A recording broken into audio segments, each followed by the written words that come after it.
Hi guys, once again welcome to my channel. Today's video is going to be a foundation review.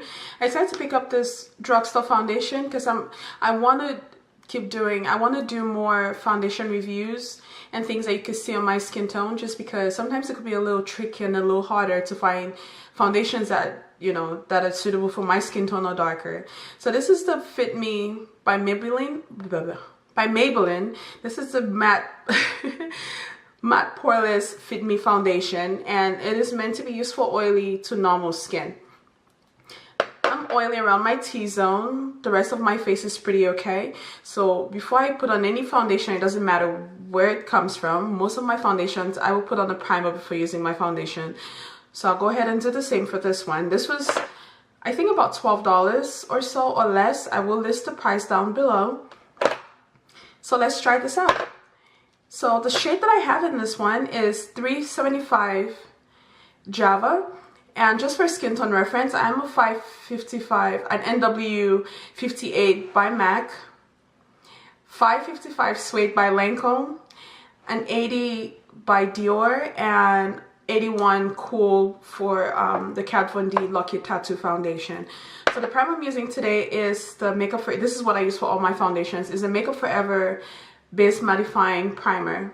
Real Techniques brush to apply my foundation. This is what I normally use, or sometimes I use my Marc Jacobs one. So these are the two brushes that I use for my foundation. Now, this doesn't come with a pump or a wand, so it's going to be quite messy to apply. I'm going to apply some of that on the back of my hand, and it is watery. Not too watery, but watery enough for it to run, so be very careful when you apply it on the back of your hand. I wore this earlier just so I could test it out for a longer period of time, and I went to the pool with it.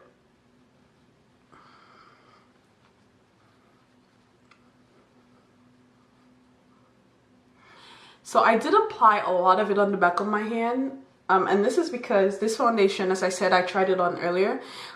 It is not a full coverage foundation, at least not for someone like me. You know, because my skin is pretty clear, but I do have some dark spots that I always like to cover, and I don't use concealer before applying my foundation. You know, I just usually go straight in with my foundation and apply that. So I'm done applying my foundation, and this is what it looks like. So this is what the foundation looks like. We'll start with the cons and then the pros. So one of the cons is the fact that, again, it doesn't have a pump or wand, which makes it really harder to apply because you end up pouring more than you need. I poured way too much on my hand, and I can't put this back, because if you do put this back, you will put bacteria back into the container, causing the foundation to go bad. You want to keep all the bacteria out of your foundation if you want it to last a little longer. So con, it doesn't have a pump or a wand. Another con is, as I mentioned earlier, I did wear this to the pool because I just wanted to see what it would feel like if I have it on and outdoors and all that good stuff. I wore it to the pool. I did not get my face wet. I was out there for about 3 hours, and when I got back indoors, I noticed that my face had like this little tiny bumps that were not there before. You know, when your face starts breaking out, like the very beginning stages of breaking out, but they're wearing the big ones or the tiny ones. So my skin definitely does not like that foundation, which sucks, you know, because it's pretty affordable. My skin doesn't like that foundation. Secondly, it is a medium to full coverage. It is not a full coverage foundation. For you to get a full coverage, you will have to apply a lot more. Just so you know, you have to apply a lot more. Now, the good stuff, the good stuff.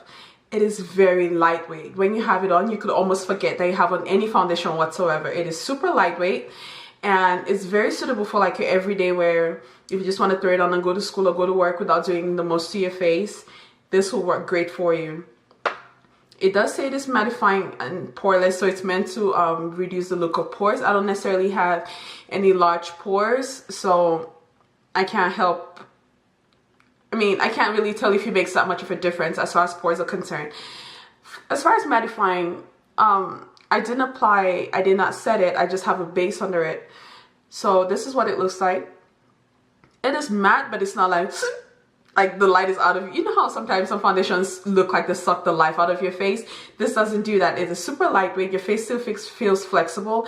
You don't feel cakey or overly done. So that's a good thing. Another great thing is, of course, it is cheap. It is cheaper. It is very affordable. So for those of you who like to wear makeup, you know, makeup could be quite expensive sometimes, because you have makeup like this that is like almost $50, that's like $50 something, and then you have ones that are like 30 something, and that could be quite expensive for someone who's just starting out. So if you do not have sensitive skin, if your skin is not prone to breaking out like mine is, you will love this foundation. But if you do have sensitive skin, oh, focus.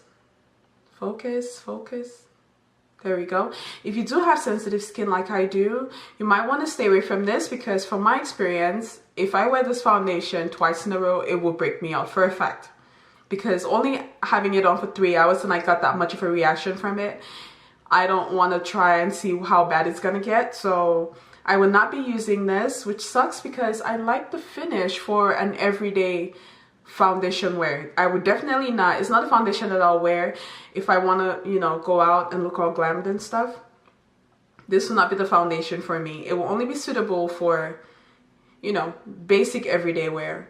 So if you're done with the review, if you do like this video, go ahead and click that thumbs up and subscribe.